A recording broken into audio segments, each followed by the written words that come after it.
என்ன அறுதிரவர்களே, போற்றி போற்றி அன்பர்களே.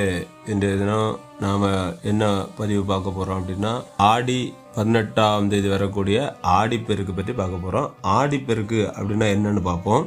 ஆடிப்பெருக்கு தோன்றிய வரலாறு. ஆடிப்பெருக்குங்கிறது பழைய காலங்களில் அணைகள் இல்லாத காலம், தென்மேற்கு பருவமழை பொழிகிற காலத்தில் வெள்ளம் பெருக்கெடுத்து வரும். சரியா, புது வெள்ளம் பெருக்கெடுத்து வரும். அந்த பெருக்கெடுத்து வர அதை தான் பெருகுதல் அப்படிங்கிற. அது ஆறெல்லாம் புது புனலோட, நதியை பார்த்தீங்கன்னா புது புனலோட தெளிவா அப்படி வரும். அந்த பெருகி வர்றது தான் என்ன செய்வாங்க, பெருக்கு அப்படின்னு சொல்லுவாங்க.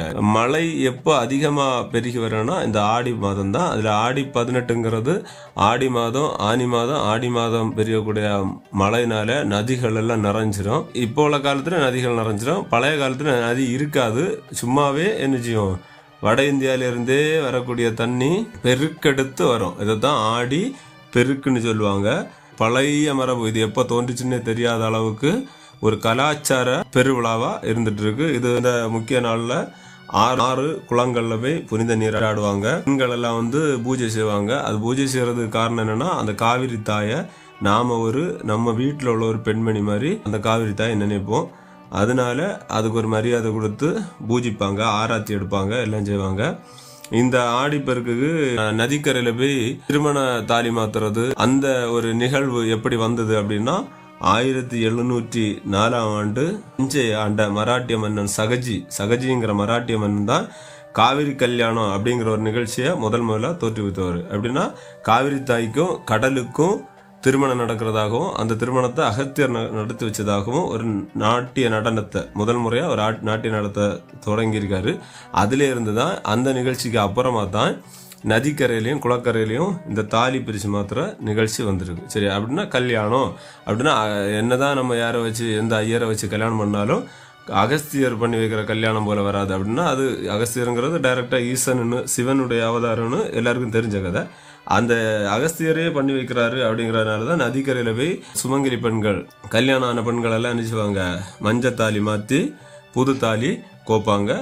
அப்புறம் கல்யாணம் ஆகாத பெண்களுக்கு இந்த பாசி மேல கல்யாணம் ஆகட்டும் அப்படிங்கிற ஆசையெல்லாம் வழங்குவாங்க. கல்யாணம் ஆகாத பெண்கள் என்ன செய்வாங்கன்னா, வாழை மட்டையில அகல் விளக்கெல்லாம் ஏற்றி நதியில விடுவாங்க. அடுத்தது நல்ல வாழ்வு. ஏன் அப்படின்னா, காவிரி தாய் வந்தாலே விவசாயம் செழிக்கும். ஒரு பழமொழியே சொல்லுவாங்க, ஆடி பட்டம் தேடி விதைன்னு. ஆடி மாசத்துல ஆடி 18ஆம் தேதி நடவு ஆரம்பிப்பாங்க.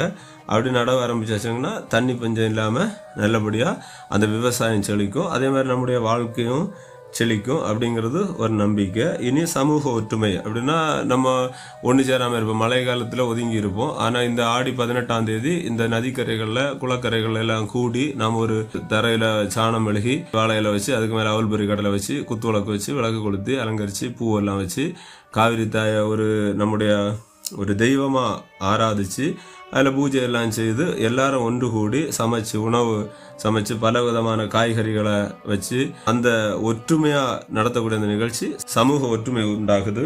இந்த நாள்ல தீபம் ஏற்றி அந்த முன்னோர்களுக்கு தர்ப்பணம் பண்ணுவாங்க. சுமங்கலி பெண்களுக்கு மஞ்சள் தாலி தானமா கொடுப்பாங்க, புடவை தானமா கொடுப்பாங்க. நதிக்கரையில சிலவங்க சுமங்கலி பூஜை பண்ணுவாங்க.